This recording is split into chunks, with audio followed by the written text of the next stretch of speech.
नमस्कार छात्राओं। सैंपलिंग या निदर्शन किसी भी अनुसंधान या सर्वेक्षण के लिए एक बहुत महत्वपूर्ण प्रक्रिया मानी जाती है। परंतु सैंपलिंग कोई ऐसा पर्टिकुलर वैज्ञानिक अनुसंधान का चरण नहीं है, बल्कि एक ऐसी प्रक्रिया है जिसे हम दिन प्रतिदिन के जीवन में कई बार अपनाते हैं और रेगुलरली इसके माध्यम से हम कुछ चीज़ों के बारे में अपनी राय भी बनाते हैं। छोटे छोटे से एग्जाम्पल मैं आपको यहाँ दूंगी। आप कुकिंग अगर करते हैं, आप सपोज चावल बना रहे हैं, तो जब चावल बनने लगते हैं आप उसका एक दाना उठाकर देखते हैं, उसे टच करके फील करते हैं कि वो गल गया या नहीं। ये एक प्रकार का सैम्पलिंग है, जिसे हम आम भाषा में कहते हैं नमूना।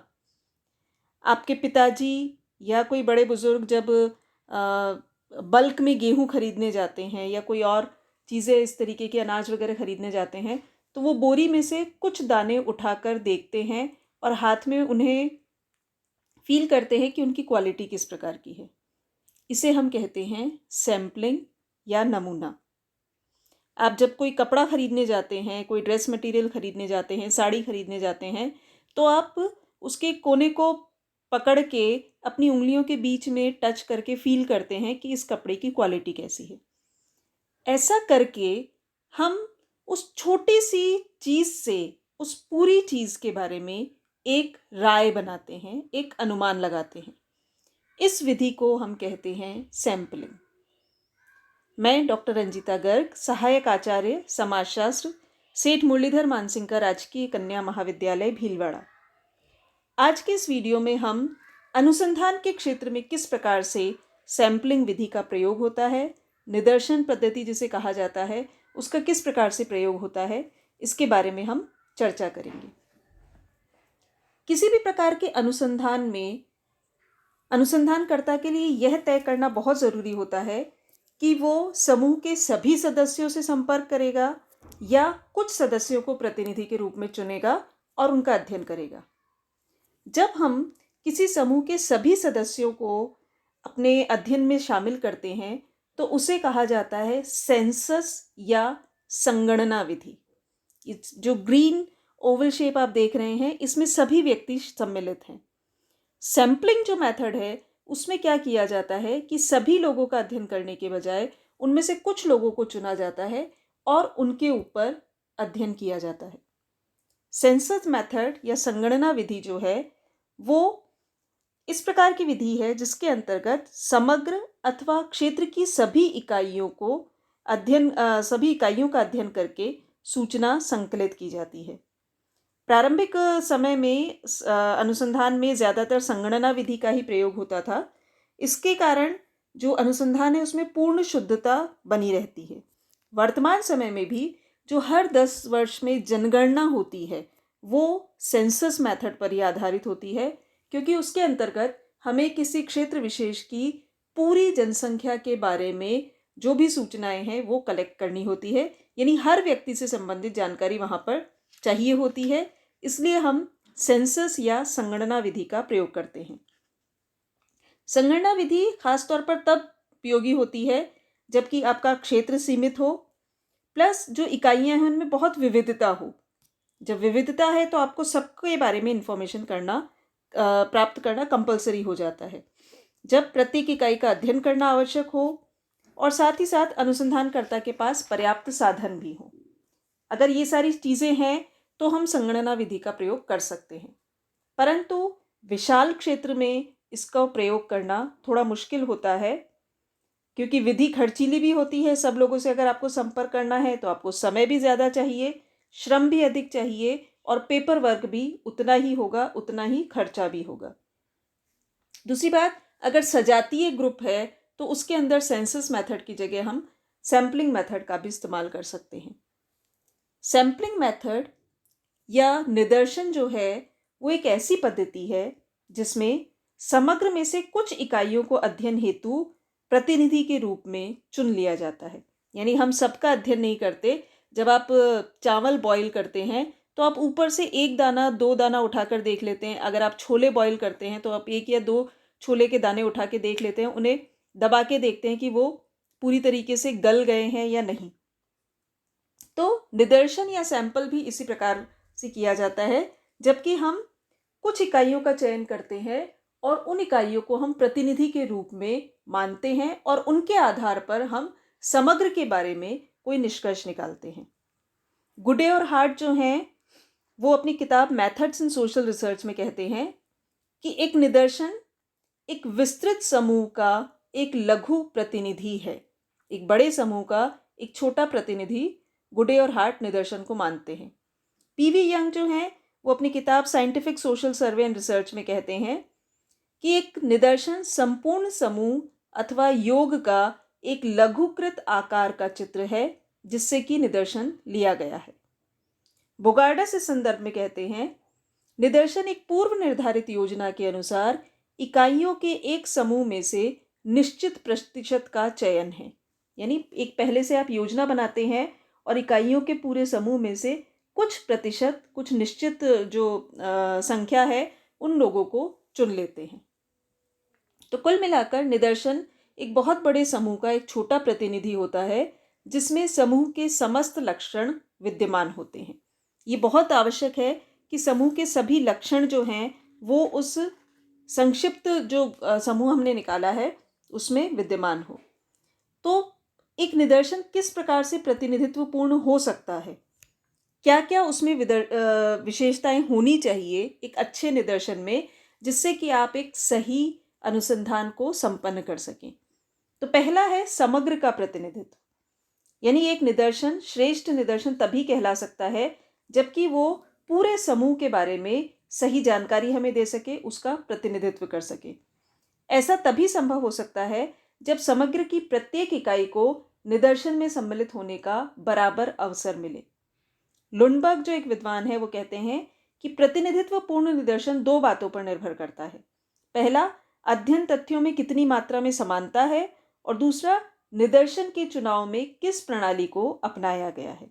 तो इन दोनों चीज़ों के आधार पर हम समग्र का प्रतिनिधित्व करने वाले निदर्शन को चुन सकते हैं।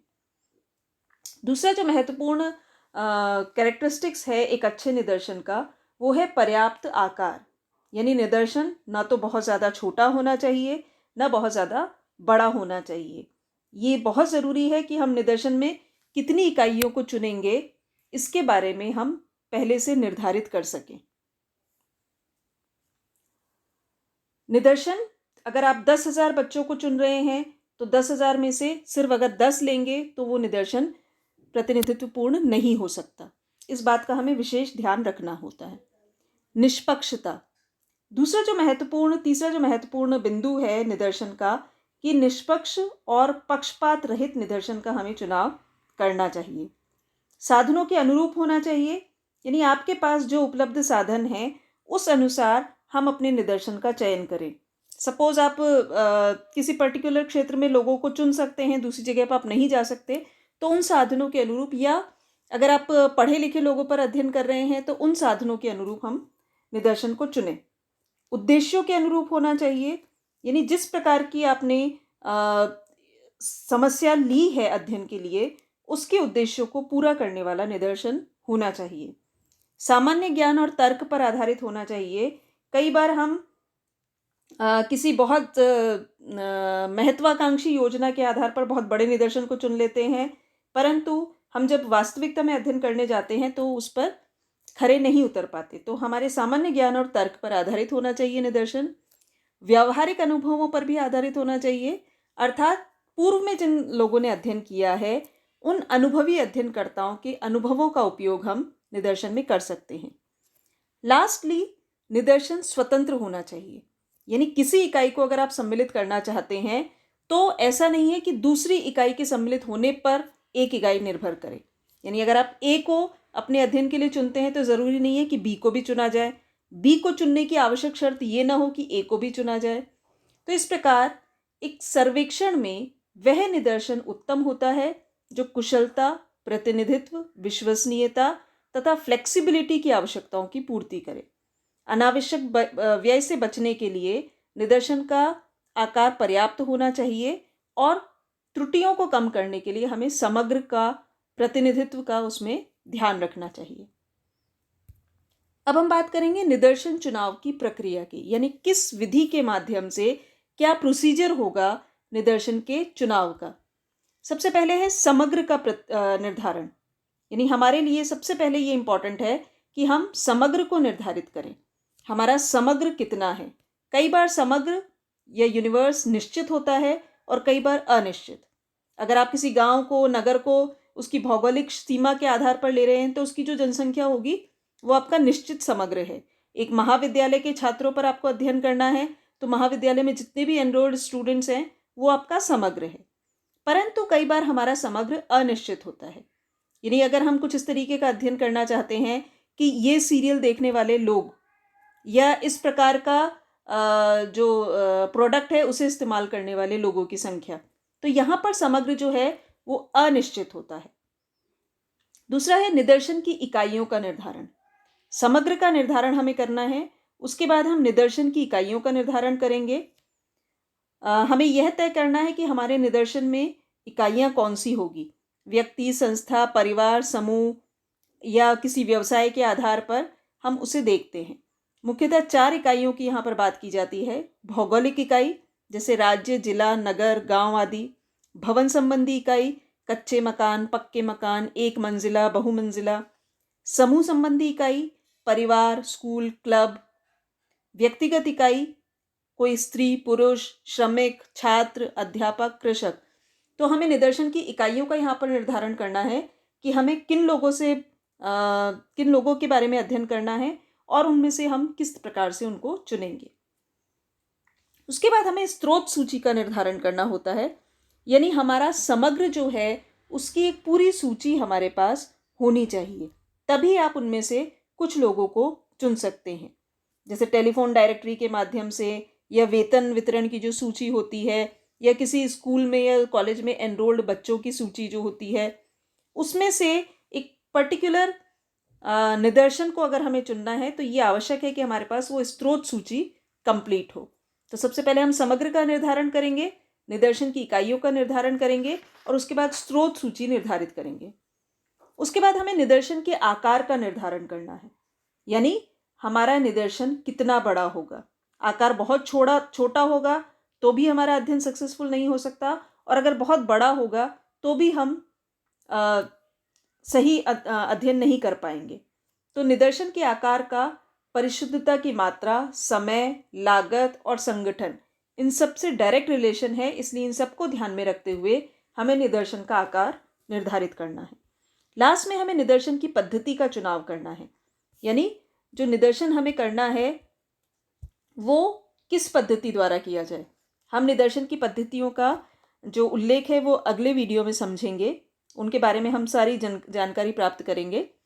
तो यहाँ पर जो प्रोसीजर है निदर्शन के चुनने के लिए, उसमें एक बहुत महत्वपूर्ण स्टेप ये है कि निदर्शन के चुनाव की प्रक्रिया हमें निर्धारित करनी है, यानी किस प्रक्रिया से हमारे समग्र और हमारे अध्ययन विषय को ध्यान में रखते हुए कौन सी प्रक्रिया हमारे निदर्शन के लिए सर्वश्रेष्ठ होगी। धन्यवाद छात्राओं। आई होप आपको ये वीडियो पसंद आएगा। अगर पसंद आए तो आप इसे लाइक कीजिए और अन्य छात्राओं के साथ शेयर भी कीजिएगा। अगले वीडियो में हम निदर्शन की पद्धतियों के बारे में बात करेंगे।